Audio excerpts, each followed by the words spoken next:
Carmichael parked the old Mustang in front of a building that reminded me of old episodes of Dragnet. He parked on the empty street and we walked towards the entrance. "So where are we going?" "Told you, the office." I frowned. "Don't suppose you could be any more specific?" He looked around, eyes arrowed. His eyes narrowed. "Not here. We aren't in safe territory. Ears everywhere." I stopped on the completely empty sidewalk and looked up and down the motionless, vacant street and saw nothing but lonely lamplights, traffic signals, and windows unmarred by lights or curtains, staring more blankly than the empty eyes of a corpse. "Yeah," I said, "real hotbed of intrigue around here." Carmichael stopped at the door and looked over his shoulder. He didn't say anything for a few seconds. Then he spoke quietly, without a trace of affectation in his voice. "There are things out there, Dresden. And some things are worse than death. It's best if you get inside." I rolled my eyes at him, but something about the emptiness around me was suddenly extremely nerve-wracking. I stuck my hands in my pockets and tried to saunter inside. It may have been slightly sabotaged by my desire to get some solid building between that and that emptiness in me. Carmichael used a key to open the door and let me in before coming in behind me, his face directed back towards the street, until he'd shut the door and locked it. He nodded to a guard, a beat cop in a dress uniform, who stood just to one side of an elevator, his back in a perfectly rigid position of at ease, his hands clasped behind him. The guard's uniform was, literally, perfect. Perfectly clean, the creases perfectly sharp, his gloves perfectly white. He wore a silver-plated engraved service revolver in a gleaming black holster at his hip. His features went with the uniform, utterly symmetrical, strong, steady. I stopped for a second, frowning at the guard, and then I reached for my sight. "Yeah, no, I don't want to say foolish word processor." And then reached for my sight. Professional wizards like me have access to all kinds of wild things. One of the wildest is the sight, which gets described in various times and cultures as the second sight, the third eye, the evil eye, and a host of others. It allows a wizard to look at the true nature of things around him, to see the unseen world of energy and power flowing about him. It's dangerous. Once you see something with your sight, you can never forget it. It never fades with time. Take a look at the wrong thing, and you can kiss your sanity goodbye. But this entire scene was just so rod-zerling. I had to find something about it that I could pin down, something familiar, something that wasn't being spoon-fed to me by a person that looked like a younger, thinner Detective Carmichael. I decided to try and identify the single thing that was most likely to tell me something about the people around me, a source of power. I focused on the guard's gun. For a second, absolutely nothing happened. And then the black and silver of the gleaming weapon changed, shifted. The holster elongated, trailing down the length of the guard's leg, and the pearl-handled revolver changed as well, the grip straightening. The silver of the barrel and chamber became the pommel, handle, and hilt of a cruciform sword. Light gleamed from the weapon, not reflected from the illumination in the entry hall of the building, but generated by the weapon itself. The guard's blue eyes shifted to me at once. He lifted a hand and said in a gentle voice, "No." And as suddenly as a door slamming into my face, my sight vanished and the weapon was just a gun again. The guard nodded his head at me. "Apologies for being abrupt. You might have harmed yourself." I looked. His name tag read, "Emitium." Sure," I said, quietly lifting empty hands. "No problem, man. I've got no problem with you."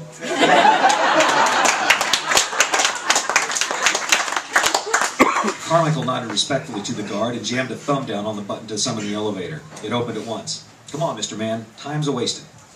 Officer Emitial seemed to find the statement humorous. He smiled as he touched two fingers to the brim of his cap in a casual salute to Carmichael, and he went back to his relaxed stance as a guardian, calmly facing the emptiness that had unnerved me. The elevator doors closed, and it rattled a little before it started moving. "So," I said, "now that we've got at least one guardian angel between us and whatever it is you were nervous about, can you tell me where we're going?" Carmichael's eyes crinkled at the corners. He grunted. "I'm pretty much a tour guide at the moment, Dresden. You need to talk to the captain." Carmichael took me through a precinct room, the kind with a lot of open desks as opposed to cubicles where cops worked. It looked a lot like the Special Investigations headquarters in Chicago. There were several men and women at the desk, reading through files, talking on phones, and otherwise looking like cops at work. All of them were about Carmichael's apparent age, right at the line where youthful energy and wisdom, creative life experience were reaching a state of balance. I didn't recognize any of them, though Carmichael gave and received nods from a couple of people. He marched over to the only other door in the room, leading to a private office, and knocked. "In," said a clear, quiet baritone. Carmichael opened the door and led me into the room. It was a small, well-used office. There were old filing cabinets, and old wooden desks, and battered wooden chairs. The desk had an inbox, an outbox, and a message spike along with a rotary telephone. There was no computer. Instead, on a table next to the desk sat an old electric typewriter.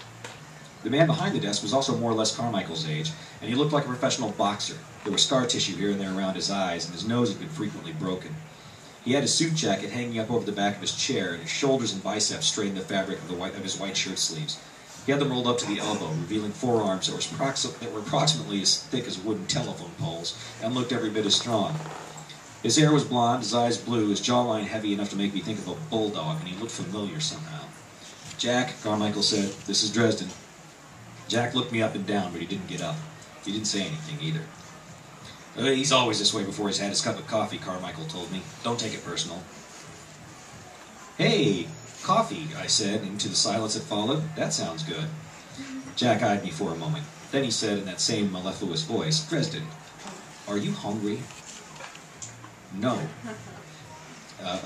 Thirsty?" I thought about it. "No. That's because you're dead." His smile was brief and not particularly reassuring. "You don't need to drink. You don't need to eat. There is no coffee." I eyed Carmichael. "I stand by my statement," said Carmichael. He looked at Jack and hooked a thumb at the door. "I should get back to that Rakshasa thing." Jack said, "Go." Carmichael slapped my arm and said, "Good luck, kid. Have fun." And he strode out, moving like a man on a mission. That left me sharing an awkward silence with Jack. This isn't what I expected out of the afterlife, I said. "That's because it isn't," he said. I frowned. "Well, you said I was dead, ergo, afterlife." "You're dead," Jack said. "This is between." I frowned. "What, like purgatory?" Jack shrugged. "That works for you, call it that. But you aren't here because you need to cleanse yourself. You're here because there was an irregularity with your death." "I got shot, or drowned. It ain't exactly rare." Jack lifted a big square hand and waggled it back and forth. "It isn't about the physical, it's about the spiritual." I frowned. "Spiritual?" "The opposition," Jack said. "You died because they cheated." "Wait, what opposition?" "The angel standing guard at the elevator is what we cops think of as a clue."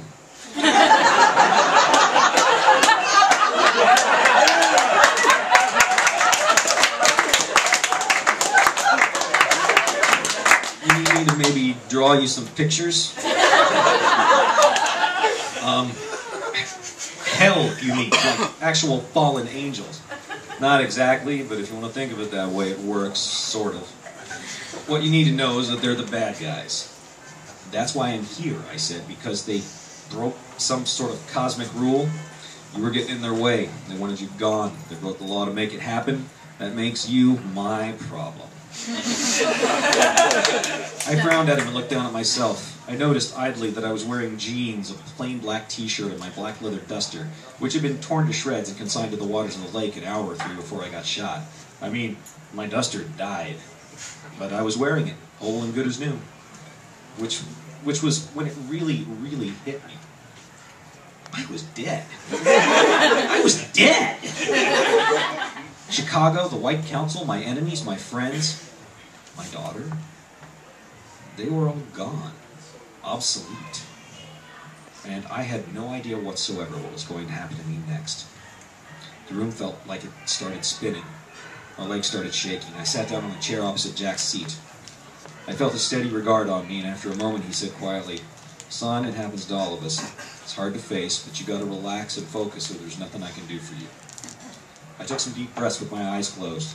I noticed for the first time how absolutely incredible I felt physically.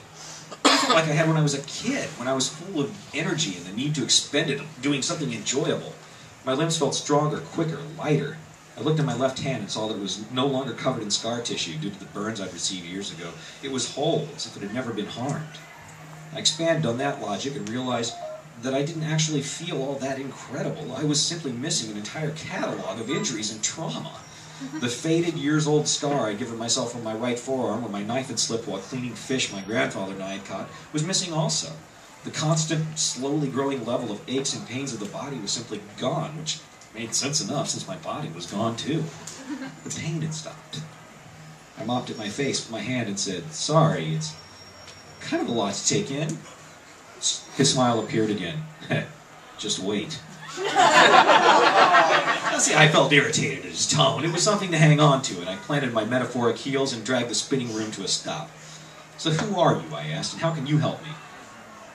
You want to call me something, call me Captain. Or Jack.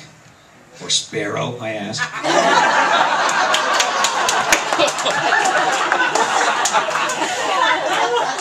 Jack looked at me with a cock face that showed nothing but the vague hint of disapproval.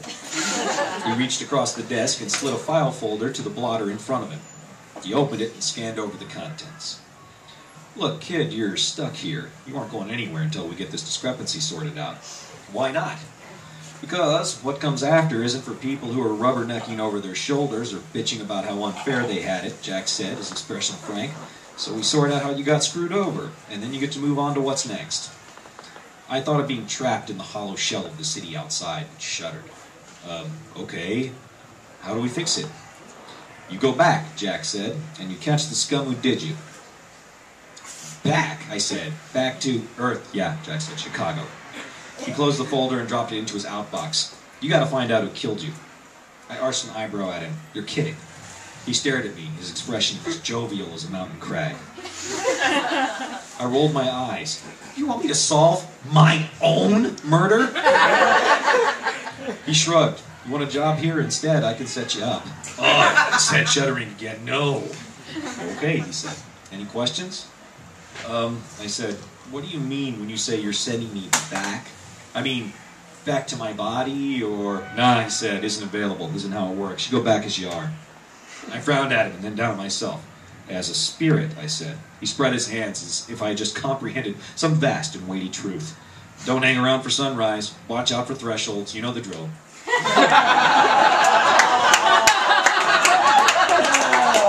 Yeah, I said disturbed, but I mean, without my body, won't have much magic. Most people can't see you, hear you, won't be able to touch things.